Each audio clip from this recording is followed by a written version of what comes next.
Good morning, students. As we have already studied various physical quantities to describe the motion, like distance, displacement, etc., today we are going to explore different shapes of graphs to describe motion. Graphs means pictorial representation of the given information. Students, please see the picture carefully. Here, the vertical bar graph shows the run rate of a team in a cricket match in each over. Graphical representation of motion. Under this, we are going to study distance time graphs and velocity time graphs. Firstly, distance time graphs. To draw distance time graphs, we need various physical quantities like distance, displacement, and time. We will categorize them under dependent variables and independent variables. Can you do it? Yes, here distance and displacement both are dependent variables because their value will depend upon the time elapsed. But time, it is independent variable. It will not wait for anyone. So generally we choose x-axis for the independent variables like time and y-axis for the dependent variables like distance.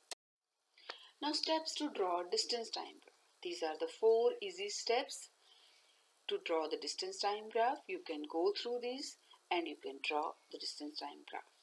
This topic you have already studied in previous classes also. Students, distance time graph shows the change in the position of an object with time. And we will learn further that distance time graph can be used to show uniform speed, non-uniform speed, and also it can be used to show the objects at rest. Firstly, uniform motion. Students, you all know the meaning of uniform motion? Means object covers equal distances in equal intervals of time. Here we shall learn how to draw distance time graph for uniform motion. Concentrate upon the table. Here distance traveled by car in given time interval is shown. You can see that car is covering 10 meter after every 1 minute. Means distance traveled is directly proportional to time. So the graph will be a straight line. Just see the graph in the next slide. Here, as the time is increasing, you can see distance vertical axis, the readings are also increasing. And distance time graph is a straight line making constant angle with time axis.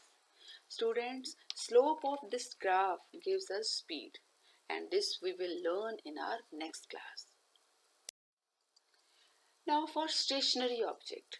Distance time graph for stationary object means object is at rest. Means distance is constant at all the times.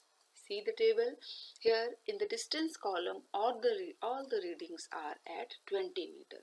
Means object remains at 20 meter from the reference point. You can see there will be no variation along distance axis, along vertical axis.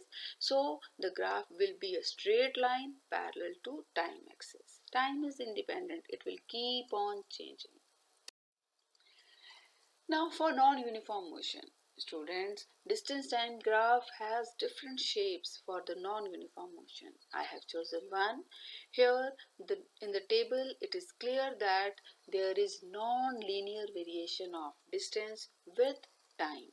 Means distance covered is not equal in equal intervals of time. You can check from the table also. Another shape of distance time graph for non-uniform motion. Here, as the time elapsed, the distance covered by object keep on increasing rapidly. Means object is speeding up. This is the distance time graph for acceleration. You can see it is a curved line. Another distance time graph. Here, student, there is a difference from the previous one. Here, as the time elapses, the distance covered by object goes on decreasing. Means object becomes slower and slower. Means speed of object is decreasing. So, for non-uniform motion showing deceleration, it is also a curved line but curved outwards.